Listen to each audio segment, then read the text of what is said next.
הרב שמואל הוא שליח בלונדון, אנגליה. Isru Chag Sukkos, the day after Simchas Torah, 1974, Tovshin Lamed Hey, it was a Thursday night. There had been a very exhausting schedule for the Rebbe, obviously the whole Yom Tiv, and especially Simchas Torah, the dancing and the Farbrengen and Koshel Bracha. And the next night was Shabbos Bereshis, and there was going to be a Farbrengen as well, and there was Yechidus that night. I went in with my son, Penny. He was 5 years old. I took him to New York that Tishrei. The Rebbe spoke with the boy, and then he told me a number of things which I'd like to share. One thing he mentioned to me was I was working at that time with students. It was a year before I became headmaster. And the Rebbe had 1 month previously instituted a campaign for lighting Shabbos candles. And he said, you will meet people who keep nothing whatsoever, students and other such people. You should speak with them and ask them that they should light a candle for Shabbos. The only condition being that they should light it before sunset. And they will listen to the condition, because since the whole reason they're doing it is because I have a favor or out of deference to you, they will do it on the condition that you tell them as well. So you don't have to worry about that. The Rebbe then asked me,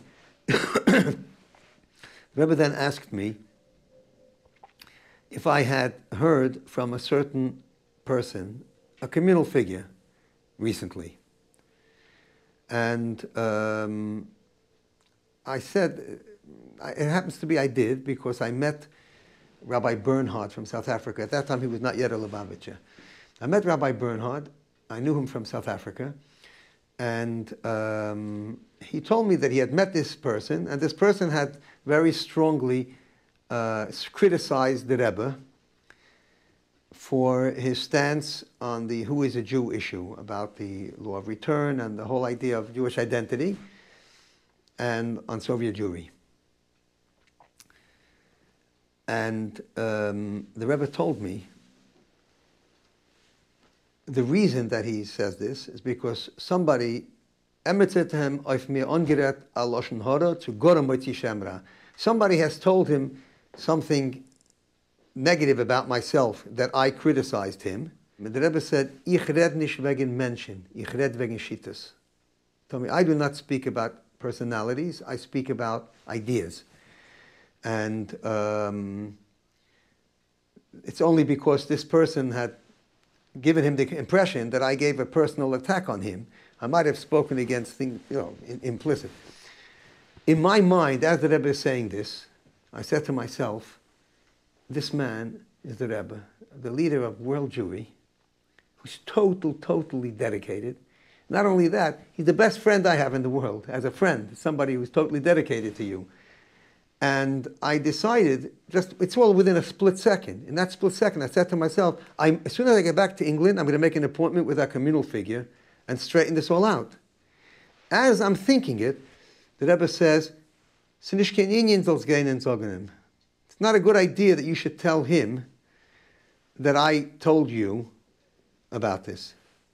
Now, I'm unfortunately a little bit of a wise guy.